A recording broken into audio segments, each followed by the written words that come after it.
ज़ी वक़ार उलमाए किराम, मस्जिद दौरे रिसालत में कम्युनिटी सेंटर का दर्जा रखती थी, तमाम मसाइल का हल पेश करती थी।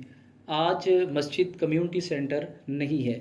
दौरे रिसालत का जो इमाम था, वो लीडर था। आप सब वाकिफ़ हैं, खुलफ़ाए राशिदीन का जो ज़माना था कि लीडर वही होता था, खलीफा वही होता था जो मस्जिद का इमाम होता था।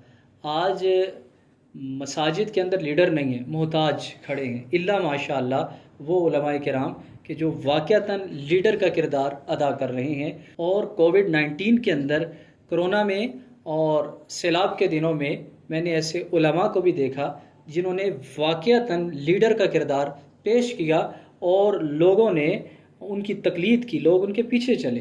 तो इमाम बुनियादी तौर पे लीडर होता है। इमाम को चाहिए कि बुराइयों की रोकथाम के लिए अपने इलाके में किरदार अदा करे। ख़ास तौर पे शादी ब्याह के मौका पर जो रसूमात हैं जिन्होंने आज हमारी खुशियों को छीन लिया है, इस पर बात करें। इसी तरीके से हमारे यहाँ मुख्तलिफ़ दीगर रसूमात फैलती जा रही हैं, जैसे कबूतरबाजी है, मुर्ग लड़ाना है, कुत्ते लड़ाना है। इन बुराइयों की रोकथाम के लिए वो अपना किरदार अदा करे। तो इस तरीके से आज भी इमाम जो है वो एक लीडर बन सकता है।